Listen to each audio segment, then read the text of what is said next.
बातचीत आज हम आपके साथ लाइव इंटरैक्टिव डिस्कशन में डिस्कस करेंगे कि क्या यूएसए बलूचिस्तान की बलूच रेबल्स की, बलूच इंडिपेंडेंस मूवमेंट के फाइटर्स की या इंडिपेंडेंस की मूवमेंट की मदद करेगा।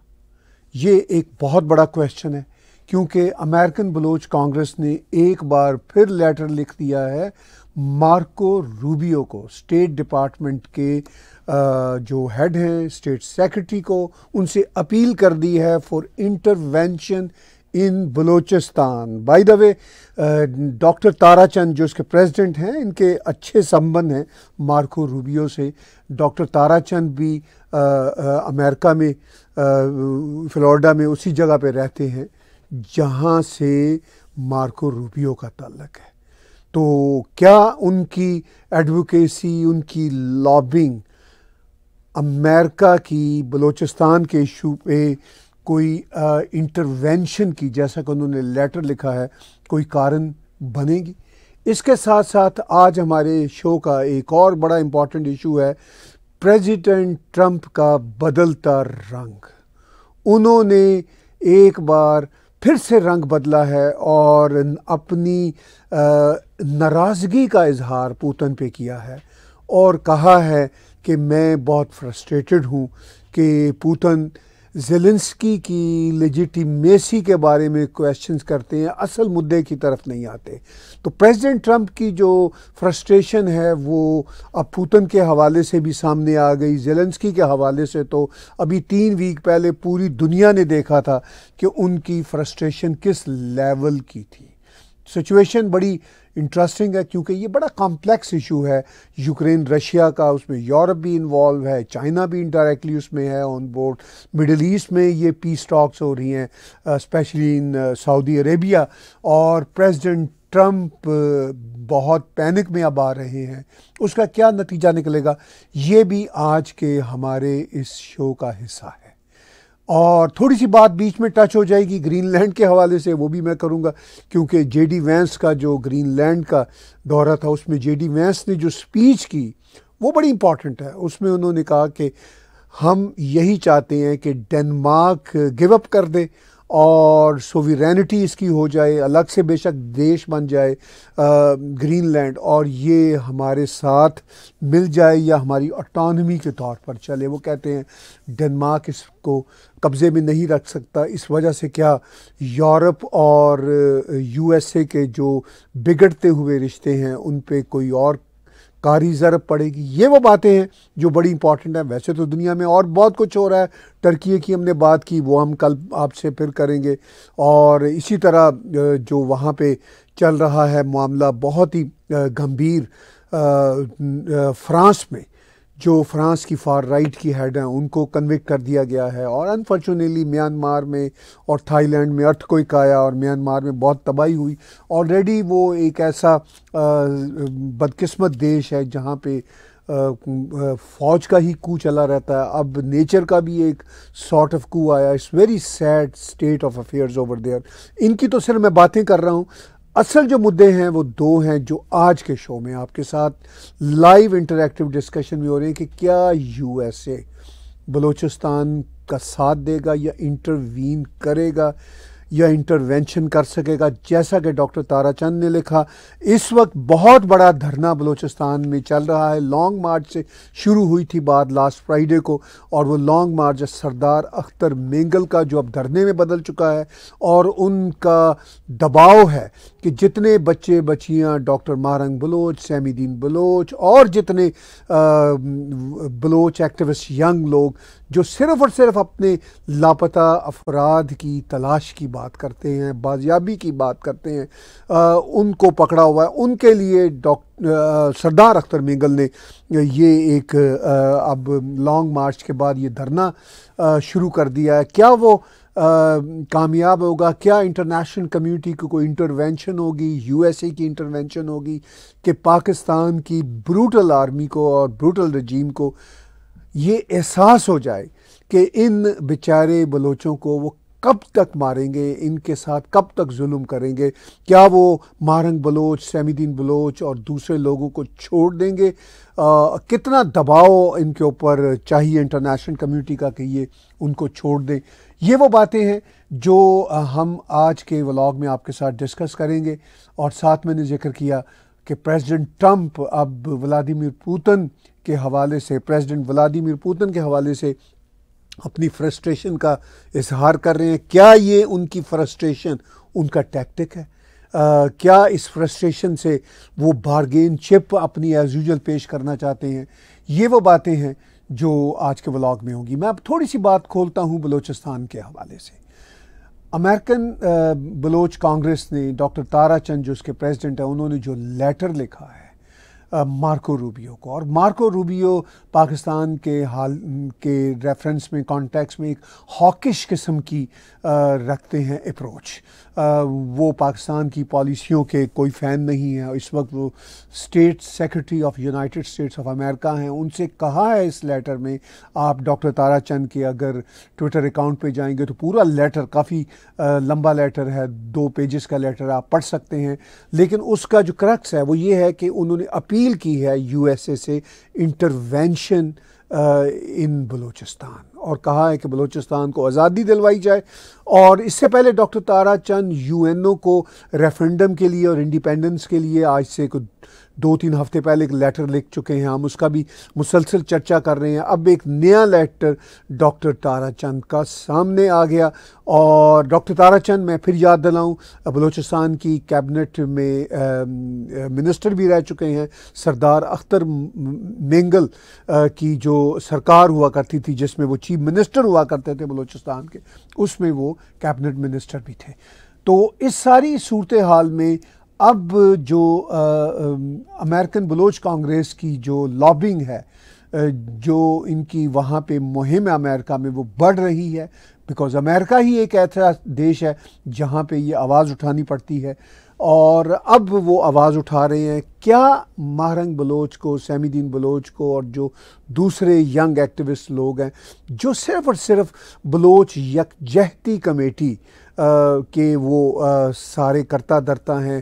पहले इस्लामाबाद में उन्होंने धरना दिए रखा था, फिर वो कोयटा में धरना उनका था, वहाँ से भी अब उनको उठा गया। ना सिर्फ उठा दिया गया बल्कि उनको अरेस्ट कर लिया गया पिछले हफ्ते, और ह्यूमिलिएट किया गया। उन बच्चियों के साथ बदतमीज़ी की गई। और उस पर सरदार अख्तर मेंगल ने तब भी कहा था शहबाज शरीफ को और जरदारी को एड्रेस करते हुए कि शहबाज शरीफ और जरदारी, जब आपकी फैमिली की औरतों के साथ पाकिस्तान आर्मी ने बेहुरमती की थी तो उन्होंने कहा था हमने आवाज़ उठाई थी, लेकिन आप अब बलोच बच्चियों के साथ जो ज़्यादतियाँ हो रही हैं उनके ख़िलाफ़ आवाज़ नहीं उठा रहे, बल्कि आप इस वक्त सरकार में भी हैं। उन्होंने कहा था कि ये एक बलोच का वादा है कि वो आपको फिर बताएगा कि आपकी ये जो ज़्यादती और बदतमीज़ी और खामोशी और एक्शन ना लेना, बल्कि उल्टा एक्शन गलत लेना, क्योंकि गवर्नमेंट शहबाज शरीफ की है और प्रेसिडेंट जरदारी हैं, और ऑफ कोर्स जो कुछ पाकिस्तान में होता है ख़ासतौर पर बलूचिस्तान के कॉन्टेक्स्ट में वो पाकिस्तान आर्मी की वजह से होता है। तो बहरहाल ये भी पॉलिटिकल लीडर्स भी रिस्पॉन्सिबल होते हैं, इतने भी ये पपेट नहीं इनको होना चाहिए। तो उन्होंने ये लेटर लिखा था। अब सवाल ये है कि क्या मारंग बलोच, सैमुद्दीन बलोच और ये जो सारे एक्टिविस्ट बच्चे हैं, यंग लोग हैं, क्या ये रिहा हो जाएंगे? मेरा ये ख्याल है कि ये रिहा तो हो जाएंगे, होना भी चाहिए, मगर जाहिर है एक ऑर्डील है। वहाँ की स्टेट की ये पॉलिसी है कि किसी तरह से इनको क्रश किया जाए और लोग ना आए। इस वक्त हालात बलूचिस्तान के ये हैं कि पाकिस्तान आर्मी का वहाँ पे कंट्रोल आलमोस्ट ख़त्म है, और वो वहाँ पे जो बताया जाता है, जो वहाँ पे ख़बरें आती हैं उनके मुताबिक वो वहाँ जा भी नहीं सकते, और बहुत सारे इलाकों में उनका कोई रिट नहीं है। ये है सिचुएशन इस वक्त पाकिस्तान के बलूचिस्तान में, और बलूचिस्तान के बहुत से इलाकों में। खुद सरदार अख्तर मेंगल का कहना है, जो एक ज़माने में चीफ मिनिस्टर भी रहे, अभी उन्होंने ग़ालिबन 1 साल पहले ही पार्लियामेंट से इस्तीफ़ा दिया और कहा कि ये अब मैं इस एस्टैब्लिशमेंट के साथ और इन सरकारों के साथ काम नहीं कर सकता, और वो निकल गए हर तरह की सरकार से, प्रोविंशियल से भी और फेडरल से भी। उन्होंने कहा हमने बहुत पाकिस्तान की सरकारों के साथ बैठ के देख लिया, मगर कोई इसका हल नहीं है, इसलिए कि सरदार अख्तर मैंगल जो ख़ुद बलोच लीडर हैं, उनको पता है कि बलूचिस्तान की ग्राउंड रियलिटी क्या है, और बलूचिस्तान के जो अब लाखों लोग हैं वो अब मुकम्मल तौर पर पाकिस्तान की रियासत से मायूस हो चुके हैं। जिनकी अगर कुछ उम्मीदें भी थीं वो भी मायूस हो चुके हैं, और बलूचिस्तान के वो लीडर जो पाकिस्तान की रियासत की गोद में बैठे होते थे वो भी अपने आप को इनसिक्योर समझते हैं। वो भी समझते हैं कि उनका अब बलूचिस्तान की पॉलिटिक्स में कोई फ्यूचर नहीं रहेगा अगर वो पाकिस्तान की रियासत की गोद में बैठे रहे। जो ऑलरेडी वहाँ के चीफ मिनिस्टर हैं सरफराज बुगटी, हालांकि वो बुगटी कबीले के हैं, और बुगटी सरदार अकबर बुगटी को जिस तरह जनरल मुशर्रफ ने बेदर्दी और जालमाना तरीके से मारा था, उसके बाद किसी भी बुगटी फैमिली के शख्स को सरकार की गोद में नहीं होना चाहिए। मगर पूरी दुनिया में अपॉर्चुनिस्ट होते हैं, वो बहरहाल आयल के दोनों तरफ होते हैं, असूल पसंद भी होते हैं और बेअसूले भी होते हैं। इन्हीं बेअसूले लोगों में से एक वहाँ के चीफ मिनिस्टर सरफराज बुगटी भी हैं। तो इस वक्त सरदार अख्तर मैंगल को एहसास है कि भाई हम अब सरकार की गोद में नहीं बैठ सकते। फिर कुछ लोग ये भी कहते हैं कि शायद सरदार अख्तर मैंगल जो हैं वो सरकार पाकिस्तान की एक पुराने बहरहाल राब्ते में रहे हैं, भले से वो अपना डिसिडेंट शो करते थे तब भी, और आज तो बहुत डिसिडेंट अपना शो कर रहे हैं, लेकिन फिर भी उनसे बातचीत कर सकते ही है पाकिस्तान की आर्मी। इसमें कोई शक वाली बात नहीं। अगर कॉन्फ्लिक्ट्स इतने गहरे हों तो आपको फ्रंट फेस पे कोई ऐसे लोग चाहिए होते हैं जिसको दोनों पार्टियां ट्रस्ट दे सके। तो अख्तर मैंगल इस तरह के हैं कि पाकिस्तान की रियासत को भी पता है कि आफ्टर ऑल ये हमारा हिस्सा रहे हैं, हम इनके साथ बात कर सकते हैं, बारगेन चिप इनके साथ डिस्कस कर सकते हैं। और कर्मचारियों को, बलोच रेबल्स को या आम बलोच जनता को भी एहसास है कि सरदार अख्तर मैंगल सरफराज बुगटी की तरह पपेट नहीं है। सरदार अख्तर मैंगल ठीक है पहले सरकारों में थे, मगर तब भी वो असूल की बात किया करते थे, अब वो बहुत असूलों पे खड़े हैं। तो जनता को भी उन पे एतमाद है, और मिलिट्री भी सोचती है कि आफ्टर ऑल ये पहाड़ों पे बैठे हुए लड़ने वाले सरदार नहीं हैं, ये हमारे पॉलिटिकल सिस्टम का हिस्सा रहे हैं। तो he is kind of middle man, या he could be a middleman in any negotiation from government side, from Baloch Janata, from Baloch rebels। तो ये है सिचुएशन वहाँ पे। अब यूएस क्या इंटरवीन करेगा? यूएस तो वही करेगा जो उसको सूट करता होगा, ये बात तय है। और दुनिया की हर स्टेट वही करती है जो उसको सूट करती है। अगर जब पाकिस्तान की स्टेट यही कहती है कि हम वही करते हैं जो हमें सूट करता है, इन द एंड वो रिजल्ट ये निकलता है कि पाकिस्तान जो सूट करने वाला ऑप्शन है वो अपनाता है, वो पाकिस्तान के लिए हार्मफुल होता है। हमने ये बातें पाकिस्तान के बनने से अब तक देखी हैं। 71 का वाक़या है, पाकिस्तान ने जुल्म किया ये सोच के कि हम दबा देंगे, नहीं दबा सके और पाकिस्तान टूट गया। 93,000 सोल्जर्स प्रिजनर ऑफ वार बन गए। तो जो आप समझते हैं कि हम सूट करता है हमें, तो वो हम कर रहे हैं, वो सूट नहीं कर रहा होता। बाय द वे, सूट ना करने वाला जो काम है वो अमेरिका के लिए भी होता है। अमेरिका ने भी दुनिया में वियतनाम से अफगानिस्तान तक बहुत सारे ऐसे ऑपरेशन किए हैं जो ये सोच के कि हमें वो सूट करते थे, यानी अमेरिकन ने ये सोचे, अमेरिकन रजीम ने ये सोचे, इन द लॉन्ग रन वो यही नतीजा निकला कि उनको सूट नहीं करते थे। हज़ारों फौजी मरवाए वियतनाम से लेके अफगानिस्तान तक, बिलियंस एंड ट्रिलियंस डॉलर्स का लॉस हुआ। लेकिन फ्रैंकली वो जो लॉस है अमेरिका का, अमेरिकन मिलिट्री कॉम्प्लेक्स का, वो इनफैक्ट लॉस नहीं है। देखिए अफ़गानिस्तान में जो पैसा लगाया था इन्होंने अमेरिकियों ने, वो वही अमेरिकन मिलिट्री कॉम्प्लेक्स को ही वापस आ गया। उनकी economy war economy sort of चलती रही, इस तरह उनको सूट करता था। मगर जो जाने गई अमेरिकन्स की, वो बहरहाल एक ऐसा लॉस है जो कभी भी पूरा नहीं होता। जान किसी की भी जाए दुनिया में, वो एक ऐसा लॉस होता है फैमिलीज़ के लिए, नेशन के लिए, लव वंस के लिए, वो किसी सूरत भी पूरा नहीं होता। लेकिन यहाँ बलूचिस्तान में हज़ारों नौजवानों की बेगुनाह मौतें हुई हैं पाकिस्तान आर्मी के हाथों, और अब पाकिस्तान आर्मी के पर्सनल भी मर रहे हैं। तो जाने जहां कहीं भी जाएंगी उसका लॉस उनके लव वंस तो फील करेंगे, मगर ये जो ब्रूटल स्टेट्स हैं ये अपने फौजियों की जानों को भी फील नहीं करती, और जिनको ये मारते हैं उनको भी उनके बारे में भी इनकी फीलिंग नहीं होती। ये इतने ब्रूटल होते हैं और इनको ये पता नहीं होता कि इन द लॉन्ग रन ये जिसको फ़ायदा समझ रहे होते हैं अपने देश का, अपनी नेशन का या अपने इंस्टीट्यूशन का, वो इन द लॉन्ग रन नुकसान ही नुकसान होता है। तो यूएसए इंटरवेन तभी करेगा, जैसा कि अमेरिकन बलोच कांग्रेस के डॉक्टर तारा चंद ने लिखा लेटर, वो तभी करेगा जब यूएसए के इंटरेस्ट होंगे। वहाँ पे जो रेयर अर्थ मिनरल्स हैं बलूचिस्तान में, उनकी तरफ यूएस की नज़र जाएगी। और अभी बाय द वे कैनेडियन कुछ माइन कंपनीज़ हैं वो ऑलरेडी बलूचिस्तान की माइन से डिग कर रही हैं माइंस। तो ये वो सारे इश्यूज हैं जो एक साथ साथ दुनिया में चल रहे होते हैं, लेकिन दुनिया कैसे साथ देती है। आइडियलिज्म की बेस पे दुनिया साथ नहीं दिया करती, फ्रैंकली अपने इंटरेस्ट पे ही वो रिलाई करती है दुनिया। लेकिन सम टाइम जिनको दुनिया अपने इंटरेस्ट समझती है, rather most of the time वो in the long run interest नहीं निकलते, वो भी एक प्रॉब्लम है। और थोड़ी सी बात मैं करता हूँ इससे पहले कि क्वेश्चंस आपके लेना शुरू करूँ। यूक्रेन, रशिया, यूरोप और यूएसए की ट्रायंगल सी है। अब अमेरिका ने तो यूएस, रशिया और यूक्रेन के ट्रायंगल बना लिया। पीछे मैंने यूरोप का नाम लिया था, मुझे एक्सक्यूज़ कीजिएगा, वो ट्रायंगल नहीं है, वो एक क्वाड्रेंगल सी है।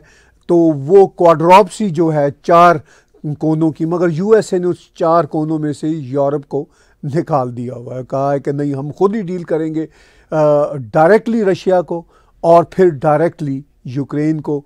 चूँकि यूक्रेन और रशिया भी अब बैठ नहीं सकते साथ साथ। अब रशिया का डू मोर वाला, जो पहले अमेरिका का होता था मुतालबा पूरी दुनिया से कि डू मोर, आपने ये किया डू मोर, अब रशिया ये कह रहा है एक तरह से अमेरिका को कि आपने ये किया, हमारी कुछ बातें मानिए, डू मोर डू मोर।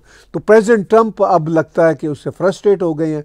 वो प्रेसिडेंट पुतिन को कह रहे हैं कि इनफ इज़ इनफ, तुम अगर अब लेजिटिमेसी मांगोगे हमसे ज़ेलेंस्की की, तो ज़ेलेंस्की और पूरा यूरोप तुम्हारी लेजिटिमेसी मांगता है। ये तो नहीं कहा, मगर इसके मानी यही है और यही रियलिटी है कि यूरोप भी कहता है कि हम कैसे ट्रस्ट करें पुतिन पे, ज़ेलेंस्की भी यही कहता है, और अगर रशिया भी यही कहता है कि हम ज़ेलेंस्की पे कैसे ट्रस्ट करें, तो फिर नेगोशिएशन तो आगे नहीं चल सकती। जो एक मीडिएटर है, जो एक इस वक्त प्रेसिडेंट ट्रंप है, यूएसए की सरकार है, तो वो फिर फ्रस्ट्रेशन तो अपना दिखाएगी। उन्होंने फ्रस्ट्रेशन ज़ेलेंस्की को जिस तरह व्हाइट हाउस के अंदर बैठे बैठे दिखाया था, वो पूरी दुनिया ने वो ड्रामा देखा था, नाटक देखा था। अब वो रूस के बारे में उन्होंने कल स्टेटमेंट संडे की रात को दे दी। उन्होंने कहा कि भाई ये बहुत हो गई, अब आप वापस आओ, काम की बातें करते हैं। तो इससे पहले कि मैं आपसे क्वेश्चंस लेना शुरू करूं, मैं आपको याद दिलाना चाहूँगा कि आप टैग टीवी के यूट्यूब के चैनल को सब्सक्राइब कीजिए और इसके साथ साथ मेरे पर्सनल चैनल ताहिर गोरा को भी सब्सक्राइब कीजिए, और अगर हो सके तो हमें कंट्रीब्यूट भी कीजिए। 2 बातें हम डिस्कस कर रहे हैं, यूक्रेन के हवाले से और बलूचिस्तान के हवाले से, और क्वेश्चंस हम लेना शुरू करते हैं। क्वेश्चन से बात चल निकलेगी, और आप भी क्वेश्चन भेजिए, ऑलरेडी हमें काफ़ी क्वेश्चंस आ रहे हैं। आलोक रश्मि जी का है, I see so many Pakistani journalists saying this is not 1971. Now we have nuclear bomb. What do you think? Can Pakistani use nuclear against Baloch people? No, of course वो नहीं कर सकते. It's not a joke. Nuclear जो test भी हुए थे वो भी बलूचिस्तान के बॉर्डर पे ही हुए थे और चाही के डिस्ट्रिक्ट में हुए थे। बोलो तो पाकिस्तान, देखिए, it's not a joke, nuclear is a big bully. तो अब जो पाकिस्तानी जर्नलिस्ट कह रहे हैं कि जी हम ये अब नहीं है बांग्लादेश, अगर तब भी इनके पास न्यूक्लियर होते तो क्या ये बंगालियों पे न्यूक्लियर बम फेंकते? दुनिया ऐसा करने देती? ऐसा इस एक्सट्रीम पे नहीं जा सकते। ये तो शायद एयर बम्बार्डमेंट भी बड़े लेवल पे नहीं कर सकते। एक तो उनकी यूज़लेस होगी कि वो जो बलोच रेबल्स बैठे हुए हैं वो इस तरह के पहाड़ों में बैठे हुए हैं कि अकबर भुक्ती को तो इन्होंने एयर बम्बार्डमेंट के ज़रिए और उनके साथियों को तो मार दिया था, लेकिन अब जाहिर है बलोच रेबल्स तो ऐसे पहाड़ों में हैं जहाँ इनकी शायद एयर बम्बार्डमेंट भी काम ना करेगी, और फिर दुनिया इनकी एक आध स्ट्राइक को बर्दाश्त कर सकती है, इससे ज़्यादा की स्ट्राइक को बर्दाश्त नहीं करेगी। फिर भारत भी बोलेगा, अफ़गानिस्तान भी बोलेगा, ईरान भी बोलेगा और ऑफ कोर्स वेस्टर्न वर्ल्ड भी बोलेगी। तो ऐसा नहीं होगा। जो पाकिस्तानी जर्नलिस्ट कहते हैं कि ये 1971 नहीं है, तो मैं पार्शली इसे एग्री करता हूँ कि ये वाकई 1971 नहीं है, मगर ये it could be more dangerous than 1971। 1971 में तो ये था कि वो जो मशरकी पाकिस्तान तबका था, जो आज बांग्लादेश है, वो लैंड कनेक्टिविटी के एतबार से पाकिस्तान के साथ जुड़ा हुआ नहीं था। बीच में समुंदर था और भारत के साथ उस वक्त की ईस्टर्न पाकिस्तान के पूरी की पूरी बॉर्डर थी। आज भी जो बांग्लादेश है उसका मोर देन प्रॉबेबली 90% तो भारत के साथ ही है। तो वो 1971 वाला सीन नहीं है। ये जो बलूचिस्तान है ये ना तो भारत के साथ कनेक्ट है, मगर ये बलूचिस्तान अपनी स्ट्रगल कर रहा है एक लंबे समय से, जब से बलूचिस्तान पे पाकिस्तान ने कब्जा किया। और ये स्ट्रगल और ज़्यादा बड़ी थी जब जुल्फ़िकार अली भुट्टो ने बलूचिस्तान के ख़िलाफ़ ऑपरेशन शुरू किया था। और फिर ये स्ट्रगल और बढ़ गई जब अकबर बुगटी पे अटैक किया जनरल मुशर्रफ ने और उनको मारा। उसके बाद ये फिर आउट ऑफ कंट्रोल होगी और अब तो ये बहुत ही आउट ऑफ कंट्रोल है। इतनी आउट ऑफ कंट्रोल है कि अब बलूचिस्तान के बहुत सारे इलाकों में पाकिस्तान की सरकार की रिट नहीं है। तो सिचुएशन डिफरेंट है आलोक जी। और ये इन अ वे 71 वाली सिचुएशन उस तरह तो नहीं है, मगर इन अदर वे ये ज़्यादा ख़तरनाक हो गई है, क्योंकि इसमें अब पाकिस्तान के साथ इनका लैंड कॉन्टैक्ट है। बलूचिस्तान को तो वो अपना प्रोविंस कहते हैं, मगर इसके बावजूद वो उसके अंदर अगर उसके मोस्ट ऑफ द एरियाज़ में नहीं जा सकते, तो इसका मतलब ये है कि ये इन अ वे 71 से भी डेंजरस सिचुएशन है। ये है सिचुएशन मेरी ओपिनियन में जी। क्वेश्चन बहुत सारे आ रहे हैं। प्रेम कौशिक जी का है, ये यूनस ने चाइना में बोला कि I can gift 7 north eastern states of India to China, your views. Prem ji, सच्ची बात यह कि मुझे ये ऑफिशियली नहीं पता कि ये ऑफिशियली यूनस ने कहा है कि नहीं कि मैं गिफ्ट करता हूँ। ये बड़ी स्टेटमेंट, अगर वो ऐसी बात करते हैं, आई डोंट थिंक सो। ये मेरा ख्याल है सोशल मीडिया की स्टोरी ज़्यादा है। वो हो सकता है कि कोई इस तरह की बात की हो, लेकिन आई डोंट थिंक इवन कि Yunus could dare telling like that, क्योंकि वो जो नॉर्थ ईस्ट की 7 स्टेट्स है वो कोई बांग्लादेश का हिस्सा थोड़ी है, वो तो भारत में। तो वो कैसे चाइना को दे सकता है? और ये ऐसी कोई बात, वो वैसे बहुत स्टूपिड है यूनस और उसकी रजीम बहुत स्टूपिड है। I don't think so Prem ji कि वो ये बात कर सकता है। मैं ये रिसर्च करूँगा कि क्या वाकई ये बात की है उसने, लेकिन मैंने इस तरह की कोई खबर किसी क्रेडिबल मीडिया पे, इवन भारत के इंडिया टाइम्स या हिंदुस्तान टाइम्स या इंडिया टुडे, उसमें कहीं देखी नहीं ये वाली खबर।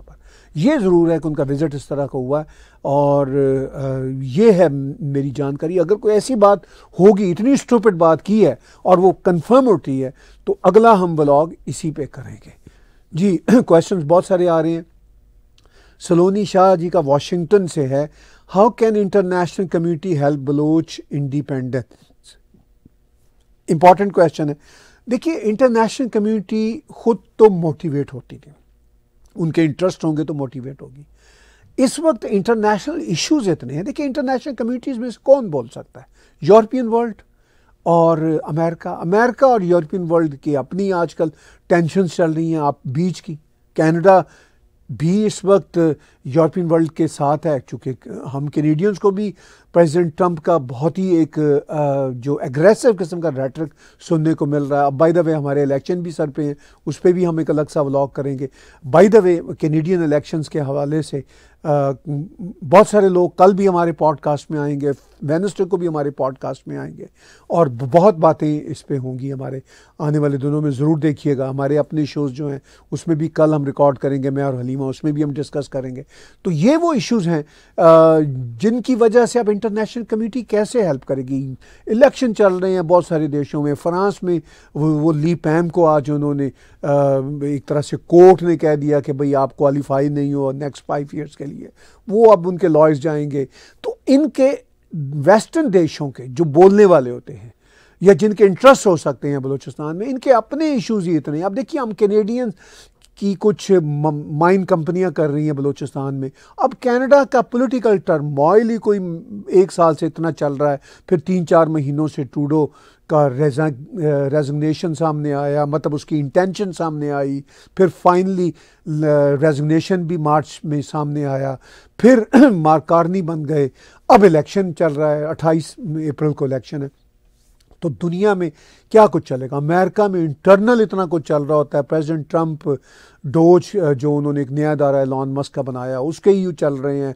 वहाँ पे जो हमास के सपोर्टर हैं उनकी पकड़ दकड़ चल रही है, उनके वीज़े निकल रहे हैं। जो अमेरिका की कोर्ट्स हैं उनमें प्रेसिडेंट ट्रंप के ख़िलाफ़ मुकदमे चल रहे हैं। तो इतना इंटरनल उनका चल रहा है, और एक्सटर्नल यूक्रेन, रशिया, चाइना, वो ग्रीनलैंड पे कब्ज़ा, वो पनामा कैनाल, ये सिर्फ बातें नहीं एक्सपेंशनिज्म की अमेरिका की।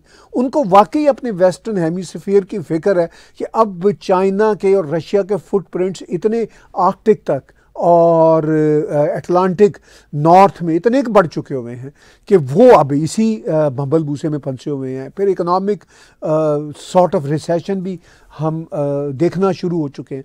तो इन हालात में अब इंटरनेशनल कम्युनिटी बलूचिस्तान पे क्या तवज्जो देगी। अब बलूचिस्तान कम्युनिटी पे तवज्जो देने के लिए एक दूसरे बड़े प्लेयर्स रशिया और चाइना हो सकते हैं। वो अपने ट्रेड वॉर में फंसे हुए हैं, यूक्रेन वॉर में रशिया फंसा हुआ, अभी तक वो इन मसलों से नहीं निकल रहा। तो किसको फुर्सत पड़ी हुई है इंटरनेशनल कम्युनिटी को। तो फिर बलोच लॉबिंग और एफर्ट्स अगर होंगी बड़े लेवल की, तो फिर इंटरनेशनल कम्युनिटी को थोड़ा थोड़ा इनके बारे में सोचना शुरू करेगी और कुछ करना शुरू करेगी। ऐसा नहीं कि इंटरनेशनल कम्युनिटी को पता नहीं है वहाँ क्या नहीं हो रहा, वो सब कुछ पता है, लेकिन वो अपने ही इतने इश्यूज हैं, इतने क्राइसिस हैं, इतने मसाइल हैं फंसे हुए हैं।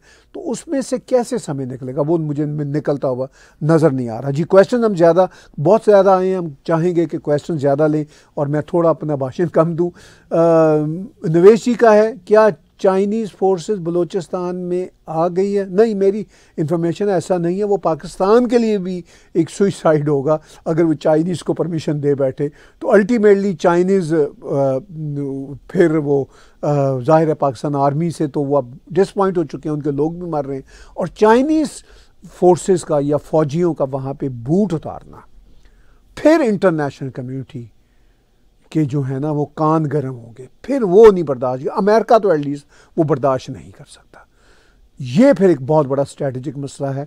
अगर चाइनीज़ वहाँ पे आने की कोशिश करते हैं तो ये एक तरह से इनडायरेक्टली बलोचों को हेल्प मिलेगी, फिर अमेरिका ज़रूर इंटरवेन करेगा। American would not let it happen, और अगर वो लेट इट हैपन ना भी वो करना चाहें, वो कर देते हैं चाइनीज़, तो वो आ जाएंगे। लेकिन by the way Chinese I don't think so इस हद तक जाएंगे। वो ताइवान में ही अपने बूट्स अभी तक उतारते हुए डर रहे हैं, प्रैक्टिस करते रहते हैं और अलर्ट देते रहते हैं। अभी तक बूट तो नहीं उतार रहे ताइवान में, जो उनके बिल्कुल नेक्स्ट आइलैंड पड़ा हुआ है उनके। तो अब बलूचिस्तान में आके तो चाइनीज़ फंसेंगे नहीं। चाइनीज़ बाय द वे हमने देखा नहीं कि कहीं दुनिया के देशों में अपने बूट उतारते हों, क्योंकि उन्होंने अमेरिकन की गलतियों से बहुत फ़ायदे उठाए हुए हैं और उनको पता है कि ये कितना महंगा पड़ता है। अगर वो ऐसा करते हैं तो फिर बलूचिस्तान वालों की, मैं ये कहूँगा, इनडायरेक्टली सुनी जाएगी। फिर इंटरनेशनल कम्युनिटी का जो पीछे सवाल था फिर जंप इन करेगी। ये सिचुएशन है। जी, क्वेश्चन और ले रहे हैं, काफ़ी क्वेश्चन हमारे सामने। ज्योति गुप्ता जी का है, why is Trump changing his mood and tone so frequently. बस ट्रम्प यही है। हमने फर्स्ट उनके टेन्योर में भी देखा कि उनके मूड और टोन बड़ी तेज़ी से चेंज होते थे, लेकिन इसमें तो अब बहुत ही तेज़ी से चेंज हो रहे हैं।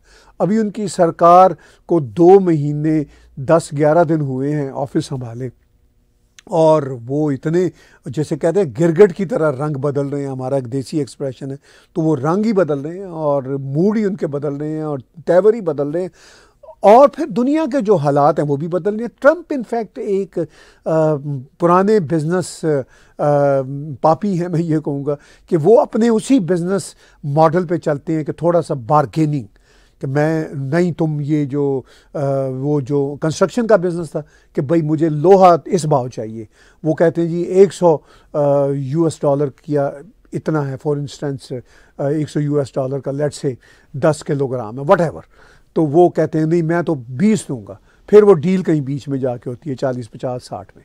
तो ट्रंप का यही स्टाइल है, पॉलिटिक्स में लाए हैं वो यही स्टाइल, और चल रहा है वो, इसलिए कि पॉलिटिक्स कौन सी बिजनेस से डिफरेंट होती है। Politics, business is the master of everything, I can tell you honestly. Politics तो उससे ज़रा हल्की चीज़ होती है। तो ट्रंप वो वाला जो है स्टाइल इसमें अपना रहे हैं, इसीलिए आपको उनके मूड और टोन बदलते हुए दिख रहे हैं। क्वेश्चंस हम तेज़ी से ले रहे हैं, काफ़ी आए हुए हैं। सुमित पाल का ब्रैम्पटन से है, what are the chances of Pakistan collapse so that Baloch can be benefit from it. देखिए ये एक क्वेश्चन अक्सर मेरे सामने आता है, मैं अगर ट्विटर स्पेस में जाऊं तब भी आता है कि भाई पाकिस्तान के कोलैप्स के कितने चांसेस हैं। इकोनॉमिकली पाकिस्तान हर वक्त टर्मोइल में रहता है, पाकिस्तान की पॉलिटिकल जो है स्टेबिलिटी वो कभी भी नहीं बन पाती, और पिछले को 3 सालों से तो बहुत बुरी चल रही है। वहाँ के जो अंदर के सोशल फैब्रिक हैं सोसाइटी के, वो बहुत खौफनाक हैं। लॉ एंड ऑर्डर कोई नहीं है वहाँ पे, जिसकी लाठी उसकी भैंस वाला हमारा देसी एक्सप्रेशन है। इसके बावजूद पाकिस्तान आर्मी बहरहाल दुनिया की अपने साइज़ में नंबर ऑफ पर्सनेल के अतबार से कोई 5वीं 6ठी बताई जाती है, और उनके पास असला भी है। ये अलग बात है कि उनके बारे में ये भी कहा जाता है कि बाहर की कभी वो जंग जीते नहीं हैं, और पाकिस्तान के अंदर का कोई इलेक्शन वो हारे नहीं है, ये उनके बारे में कहा जाता है, और ये रियलिटी भी है। तो पाकिस्तान के अंदर जो है वो अभी तक इतनी स्ट्रांग है कि वो पाकिस्तान के जो रियासत के सिस्टम है उसको आसानी से कोलैप्स नहीं होने देंगे। सिर्फ इकोनॉमिक क्राइसिस है जो उन पे इफेक्ट हो सकता है, क्योंकि ऑफ कोर्स अगर वो 5.5-6 लाख उनके आर्मी के लोग हैं, तो अफसर से लेके जवान सिपाहियों तक उनकी तनख्वाहें ही मतलब बिलियंस डॉलर की बनती होंगी साल की। फिर उनका प्रोक्योरमेंट, असले की तैयारियां करना, फ़ौज कोई आसान खेल तो नहीं है, किसी भी देश में बड़ा एक्सपेंसिव खेल होता है फ़ौज। और फिर जब फ़ौज ने दुश्मनियां पाली हों, अफ़गानिस्तान के साथ भी, भारत के साथ भी, और ईरान के साथ भी कोई अच्छे तल्लुकात नहीं है, तो फिर जाहिर है फ़ौज को ख़र्चा तो करना पड़ता है। तो इन हालात में वो बस कोलैप्स कर सकते हैं अगर इकोनॉमिक कोलैप्स आए। अब पाकिस्तान की पैरेलल इकॉनमी वो चल रही है, ऐसा नहीं है कि after all it's a country of 240 million people. Tax का सिस्टम अच्छा ना हो, बाकी सिस्टम अच्छे ना हो, तो बहरहाल लोगों ने खाना पीना तो होता है। फिर एक 1% भी आप एक एलीट क्लास वहाँ की ढूंढें, आप कहें जी कि पाकिस्तान में 1% एलीट क्लास है, 5 से 10% अपर मिडिल क्लास है, तो ये लोग भी अगर upper middle class, elite class मिला के अगर 240 मिलियन का 5 से 10% भी हो, बाकी बेचारे बेशक पिसे हुए लोअर मिडिल क्लास के और गरीब गुरबा लोअर क्लास के लोग हों, तो 240 मिलियन का अगर आप निकाल लें 10% भी, तो 24 मिलियन तो बनता है। 24 मिलियन, कनाडा की पॉपुलेशन 40 मिलियन है, तो 24 मिलियन की वजह से पैरेलल इकॉनमी तो चलती रहती है। तो उससे फिर पाकिस्तान आर्मी ने देश में बहुत सारे ऐसे बिजनेस किए हुए हैं जो जनता के साथ हैं। सीमेंट की फैक्ट्रियां हैं फॉर इंस्टेंस, सीरियल बनाने की फैक्ट्रियां हैं, तो उन्होंने आम जनता के साथ किया, तो वहाँ से भी पैसा बन रहा है। तो कोलैप्स उस तरह नहीं होगा। कोलैप्स ये होते हैं जैसे बलोच इनको कर रहे हैं कि भाई आपको हम अपने इलाकों में अब घुसने नहीं देंगे। अच्छा, ये दुनिया में कई जगह पे हुआ, कुर्द कर रहे हैं, कुर्दों ने मतलब ईरान को कई जगहों पे जिसे कहते हैं बेबस किया हुआ है कि भाई ईरान ने कुर्द के इलाकों पे कब्जा किया हुआ है, इराक ने किया हुआ है, टर्की ने किया हुआ है, सीरिया ने किया हुआ है। तो कुर्दों ने ये किया हुआ है कि मतलब कुछ इराकी इलाके सॉर्ट ऑफ ऑटोनॉमी है उनके पास। जब सद्दाम हुसैन होता था उनका डिक्टेटर, तो सद्दाम हुसैन के खिलाफ ऑपरेशन करता रहता था, तो कुर्द फिर भी अपने उस सॉर्ट ऑफ ऑटोनॉमी को मेंटेन रखते थे। ईरान में भी कुछ इलाके हमने सुना है कि करते रहते हैं, सीरिया में भी ये करते रहते हैं। टर्की में इनके लिए मुश्किल है, चूँकि टर्की एक ज़रा हैवी वेट रियासत है। तो इसी तरह पाकिस्तान जो है वो कोलैप्स करने की अगर बात है, तो वो अब बलोच ये कह रहे हैं कि आप कुर्दों वाला मॉडल जो मैंने सिर्फ आपको बताया एग्जाम्पल के तौर पर, वो ये कह रहे हैं कि आप हमारे इलाकों में ना आ सकें। तो वो कुछ इलाके अब नो गो एरियाज पाकिस्तान के लिए बना रहे हैं। इस हद तक कोलैप्स है। कुछ no go area Pakistan army के लिए बने हुए हैं खैबर पख्तूनख्वा के, वो तालिबान की वजह से भी, और जो खैबर पख्तूनख्वा के साउदर्न पार्ट्स हैं, वज़ीरिस्तान वगैरह, जनूबी वज़ीरिस्तान, वहाँ पे अब नहीं जा रहे क्योंकि इनके फ़ौजी मर जाते हैं। तो फिर जाहिर है फ़ौज इस बात को अफोर्ड नहीं करती कि इनके फ़ौजी खाम खा मरे, फिर वो प्रेशर आता है विद इन द आर्मी।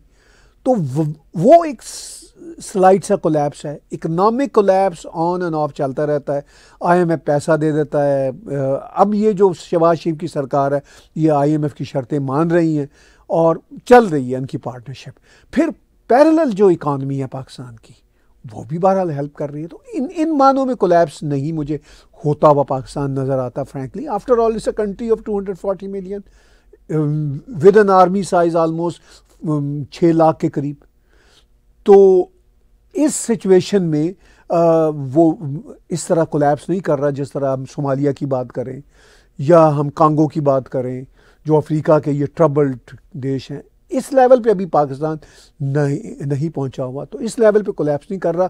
और इस बात को समझते हुए बलोच ये कह रहे हैं कि ठीक है भाई, आप भले से फुली कोलैप्स करो ना करो, मगर हमारे यहाँ हम आपके लिए मैक्सिमम नो गो एरियाज बना दें। ये चल रहा सीन इस वक्त पाकिस्तान में, अगर मैं ऑब्जेक्टिवली ये स्टडी आपके साथ शेयर करूं तो।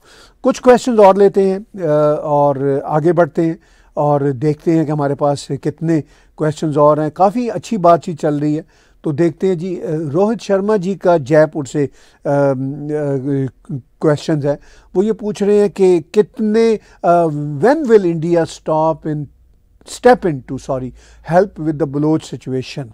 देखिए, पाकिस्तान तो कह रहा है जी कि इंडिया ऑलरेडी हेल्प कर रहा है। अब बलोच कह रहे हैं कि इंडिया हमारी हेल्प नहीं कर रहा, और ऑफ कोर्स अगर बलोच कह रहे हैं तो फिर नहीं कर रहा होगा, क्योंकि वो तो कह रहे हैं कि हम तो चाहते हैं इंडिया हमारी हेल्प करे।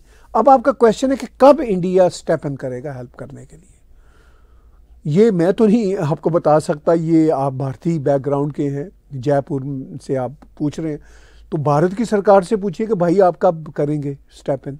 हमें तो यहाँ कनाडा में बैठे हुए फ्रैंकली कोई आइडिया नहीं है कि वो करना चाहेंगे भी या नहीं करना चाहेंगे। तो अपनी सरकार से पूछिए। जो जायज़ एक नेबर का कंसर्न होता है कि भाई आप दूसरे आपके नेबरहुड में लोगों के ऊपर जुल्म ना हो, ये बात भारत उठानी चाहिए। मुझे फ्रैंकली अभी तक भारत की ये स्टेटमेंट भी सामने नहीं आई। हेल्प तो दूर की बात है कि भारत ने कोई स्टेटमेंट भी दी हो रिसेंट इश्यूज़ पे कि भाई कम से कम I miss seeing that from a very top level. Media Bharat का बात करता रहता है, मगर मीडिया की क्या होती है इम्पोर्टेंस, फ्रैंकली वो इतनी ख़ास नहीं होती, सरकारों की होती है। अभी तक तो मेरी नज़र से नहीं आई स्टेटमेंट। तो यही सिचुएशन है। आप देखिए, भारत की सरकार से कहिए, आप भारतीय हैं, भारत में रहते हैं, कि कब वो एटलीस्ट आवाज़ ही उठाए। स्टेप इन तो करने की बात दूर है। 2-3 क्वेश्चन और लेते हैं और फिर बात को वाइंड अप करते हैं। अमित जी का है मुंबई से। US VP JD Vance, Vice President JD Vance was in Greenland. What would Trump do to capture Greenland? देखिए, बड़ी इंटरेस्टिंग स्पीच थी JD Vance की, जो उन्होंने ग्रीनलैंड में अमेरिकन बेस में अमेरिकन फ़ौजियों के साथ बातचीत करते हुए की। वहाँ पे कुछ ग्रीनलैंडर जर्नलिस्ट भी थे और भी जर्नलिस्ट थे। तो उन्होंने कहा कि भाई हम बिल्कुल सीरियस हैं, हम लेना चाहते हैं ग्रीनलैंड को अपने कब्ज़े में, या अपनी जो अमलदारी में जिसको कहते हैं। तो वो अब तो उन्होंने ग्रीनलैंड के अंदर जाके ये बात कर दी। तो उन्होंने कहा कि डेनमार्क बहुत दूर भी है और कुछ कर भी नहीं रहा। ऑलरेडी ग्रीनलैंड की जनता, ग्रीनलैंड में एक पार्लियामेंट भी है जो कि ऑटोनमी है, ऑटोनमस बॉडी है, लेकिन वो जो डिफेंस है और जो फॉरेन पॉलिसी है ग्रीनलैंड की, वो डेनमार्क करता है। अब डेनमार्क के लिए बड़ा मुश्किल है, मतलब एक छोटा देश है, नाटो का हिस्सा है, दूर भी है फिजिकली बहुत, तो वो कैसे अब अमेरिका जैसे जाइंट को डील करे। ऑलरेडी ग्रीनलैंड की जो सिक्योरिटी है वो अमेरिकन ही उसको for years and years take care कर रहे हैं। तो अब यही अमेरिकन कह रहे हैं कि हम ऑलरेडी यहाँ बेस बना के बैठे हुए हैं और आप लोगों की सुरक्षा कर रहे हैं, मगर अब टोटल कंट्रोल हमारे पास हो ताकि चाइनीज़ का और रशियंस का फुटप्रिंट ना हो। यही बात JD Vance ने की।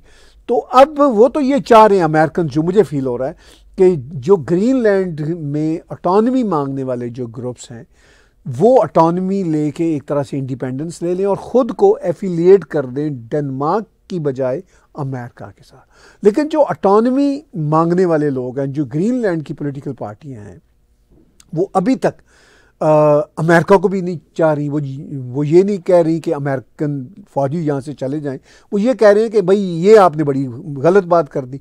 हम एक तरफ तो डेनमार्क से ले रहे हैं, इंडिपेंडेंस की बात कर रहे हैं, और हम आपका हिस्सा नहीं बनना चाहते, आपकी ऑटोनॉमी भी नहीं बनना चाहते, क्योंकि हम तो डेनमार्क की ऑटोनॉमी भी नहीं रहना चाहते। तो वो तो इंडिपेंडेंट देश बनना चाहते हैं, लेकिन उनके लिए वायबल होगा क्या?